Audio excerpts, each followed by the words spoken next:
जैसा कि आप जानते हैं कि सभी धर्म ग्रंथ और शास्त्र, पुराण, वेद, यहाँ तक कि भगवान ने गीता में कह दिया कि अपने वृत्ति अपने धर्म के हिसाब से अपने कर्म करें। और अगर आप अपने कर्म को अपने वृत्ति के हिसाब से करते हैं, अपने धर्म के हिसाब से करते हैं, तो उसमें कर्म बंधन नहीं लगता।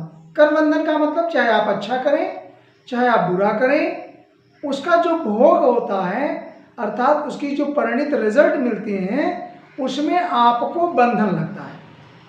जैसे आपने अच्छे कर्म किए तो अच्छे कर्म को भोगने के लिए आपको जन्म में रहना है या जन्म लेना है, और अच्छे कर्म में जब जन्म आपने लिया हो सकता है उस जन्म में आपने अच्छा सा पूरा भी कर लिया।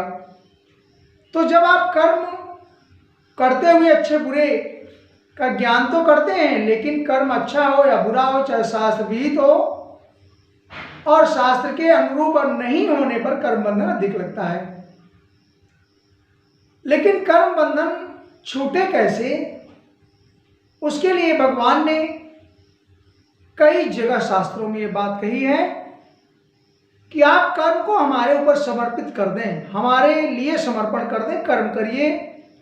सहजम कर्म कौन्तेय, गीता में कर्म तो आपको सहज करना पड़ेगा, बट आप उसका फल की चिंता नहीं करते, ये तो आपने सुना है। लेकिन बिना फल की इच्छा के हम कुछ कर नहीं पाते। फिर भी आपको कम से कम इतनी बात तो ध्यान रखनी पड़ेगी कि जो आपको धर्म के हिसाब से, शास्त्र के हिसाब से कर्म करने का आदेश है उतना ही करें, तो भी कर्म का बंधन नहीं लगता। जैसे भगवान ने गीता में कह दिया कि जितने भी ये चातुर्वर्ण जो वर्ण व्यवस्था है, भगवान ने कहा ये मेरी रचना है। चातुर्वर्ण मया सृष्टम गुण कर्म विभाग से, एक ही शरीर से उन्होंने कोई अलग अलग जाति, अलग अलग जो आज हम बात करते हैं वो बातें नहीं हैं। बात है कि एक ही शरीर के गुण के हिसाब से, जैसे हाथ का क्या काम होगा, पैर का क्या काम होगा, पेट का क्या काम होता है, डाइजेशन कौन करेगा या वर्क कौन करेगा, चलने का काम कौन करेगा, पूरी बॉडी को उन्होंने आपको लिए अपनी बॉडी को भगवान ने संकेत किया कि ये मेरी बॉडी से पैदा हुआ, ये मेरे शरीर से पैदा हुआ, और वो पूरे जीव को, पूरे आत्मा को, पूरी योनियों को एक जीव देखते हैं। और उसके लिए उन्होंने कहा कि आप चातुर्वर्ण मया सिस्टम कर्म गुण विभाग सा, जैसा कर्म है जैसा गुण है उसके हिसाब से हमने विभाग बांट दिए हैं। और इसीलिए आदमी को अपने हिसाब से अपने शास्त्रों के विहित कर्म करने चाहिए, वैसा करने से उसको कर्म बंधन नहीं लगता है। स्वधर्म, ये भागवत की लाइन श्रीमद् भागवत में 5, 10, 23 5वें स्कंद के 10वें अध्याय के 23वें श्लोक में स्वधर्माराध्यम मचित्तस्य यदि मानो विजहा मघौघम, अर्थात जब आदमी अपने विहित कर्म के हिसाब, शास्त्रीय कर्म के हिसाब से, या जो शास्त्र में वर्णित उसके लिए कर्म दिया गया है उस हिसाब से अगर वो कर्म करता है तो उसके हाथ से होने वाले सभी पाप कर्म को वो समूल नष्ट कर लेता है। अर्थात व्यक्ति अपने शास्त्रविहित कर्म करने के हिसाब से, आचरण के हिसाब से जो पाप होते हैं या जो कर्म बंधन लगता है वो उस पाप राशि को नष्ट कर देता है, अर्थात स्वयं वो पाप का भागी या कर्म बंधन में नहीं बनता है। इसी तरह से भगवान ने, जैसे कुछ देर के लिए बात कर लें, ब्राह्मण की बात आती, क्षत्रिय शूद्र वैश्य की बात आती है, भगवान ने कई जगह शास्त्रों में और स्वयं में या अनेक ऋषि मुनियों ने वेदों में ब्राह्मणों के लिए कुछ न कुछ ऐसी बातें कही हैं जो ब्राह्मण को करनी है, और जो ब्राह्मण नहीं करते हैं वो कर्म शास्त्र विहित नहीं है, अर्थात उन्हें अधोगति प्राप्त होती है। इसी तरह से ब्राह्मण को सर्वोच्च जगह, ये हमारी आपकी लाइनें नहीं हैं, ये भागवत की लाइनें हैं। एक बार की जो बात करें, भगवान ने राजा पृथु शनकादिक मुनि सनत कुमार जो हैं उनको उपदेश के तौर पर कहा। शनकादिक मुनियों ने जो भगवान सनत कुमार सनत कुमार, संदन और सनातन, सनत कुमार से राजा पृथु ने कहा कि भाई ब्राह्मण, स्वयं राजा पृथु राजा थे, तो उन्होंने कहा है ये बात, ये चौथे स्कंद के 22वें अध्याय में 4, 22, 25, 45, 45, चौथे स्कंद के 22वें अध्याय में 45 श्लोक ऐसे हैं कि ब्राह्मण अपना ही खाता है और ब्राह्मण किस तरह से श्रेष्ठ है।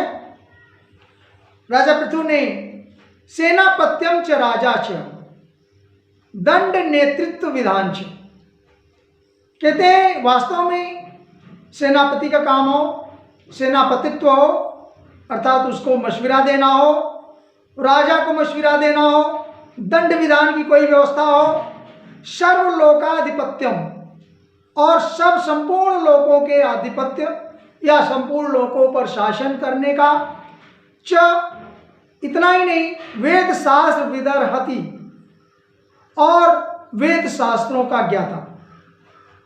अर्थात आप कह सकते हैं राजा पृथु के यह शब्द हैं कि ब्राह्मण वास्तव में सेनापतित्व का काम करे, राजा को सजेशन दे, दंड विधान का काम करे, और इतना ही नहीं, पूरे लोगों पर उसका आधिपत्य हो और उसका शासन का अधिकार हो, और इतना ही नहीं, वेद शास्त्रों के ज्ञाता ब्राह्मणों को ही यह सारे अधिकार उपलब्ध हैं। ऐसा राजा पृथु ने चौथे स्कंद के 22वें अध्याय के 45वें श्लोक में वर्णन किया।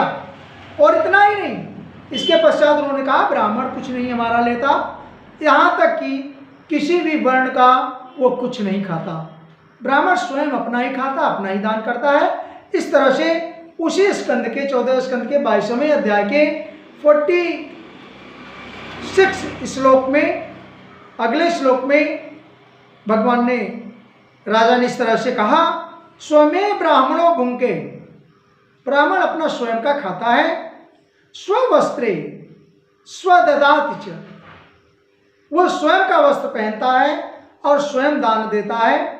इतना ही नहीं, तस्यैवानुग्रहणे नान, उसी के अन्न से दूसरे लोग अपना भोजन करते हैं। भुज्यते क्षत्रियादया, क्षत्रिय अन्य लोग उसके ही प्रदान किए हुए दान और अनाज से ही अपना भोजन करते हैं और अपना खान उसकी कृपा से प्राप्त करते हैं। अर्थात ब्राह्मण अपना ही खाता है, अपना ही पहनता है, अपना ही वस्त्र दान में देता है। दूसरे क्षत्रिय या और भी वर्ण के लोग उसी की कृपा से, अर्थात उसकी कृपा से भोजन प्रदान प्राप्त करते हैं। हमारे कहने का उद्देश्य यह है कि किसी वर्ण में कोई भी बुराई भलाई नहीं है। भगवान के शरीर से या जो सृष्टि रची हुई, जिसे आपने माया समझा है, इस माया में विभाजन है, अर्थात माया में वर्ण है, माया के रूप में कर्म करने का अधिकार है। भगवान ने कहा नहीं, आप करते क्या, आप कुछ नहीं करते, और कर्म आप हमें समर्पण करते हैं। करने वाला मैं हूँ, कराने वाला मैं हूँ। सब जगह आपने देखा, बरबरी की प्रसंग में देखा। अर्थात कुछ हम जब करते ही नहीं हैं तो हमको वर्ण व्यवस्था से क्या लेना देना है, हमको उसको बंधन क्या लगना देना है। सिर्फ एक चीज अगर करनी है तो जो हमको शास्त्रविद कर्म मिले हैं उसका हम पालन करें, 100% पालन करें, और कर्म करने के इस बंधन से बचना हो, भगवान को समर्पण करें। वर्क फॉर वर्क से, काम किसे करते हैं, कर्म किसे कहते हैं, वो जानिए। आपने कर्म किया, और एक कर्म जिस हाथ से किया, जिस शरीर से किया, वो कर्म और वो हाथ और वो शरीर आपका है नहीं, क्योंकि आप जानते हैं सारा फिजिक्स से बना हुआ है, सारी एटम से थ्योरी से बना हुआ है, सारा कॉन्स्टिट्यूशन बॉडी आपका फिजिक्स केमिस्ट्री से बना हुआ है। और जिसके एटॉमिक मूल में आप परम तत्व परमात्मा भगवान विष्णु को मानते हैं, वो परम तत्व परम सत्व। इसीलिए कहते हैं कि सारी चीजें जब उससे बनी हैं और उसके संगठन से आप कर्म करते हैं, तो who are you to perform, तो आप कौन होते हैं कर्म करने वाले, अर्थात उस अणु और उसके संगठन से काम करते हैं। तो इसीलिए आपको सारे कर्मों का श्रेय भगवान को समर्पित कर देना चाहिए और ऐसा करते हुए आप पर कर्म बंधन से मुक्त होते हैं। जय श्री कृष्ण।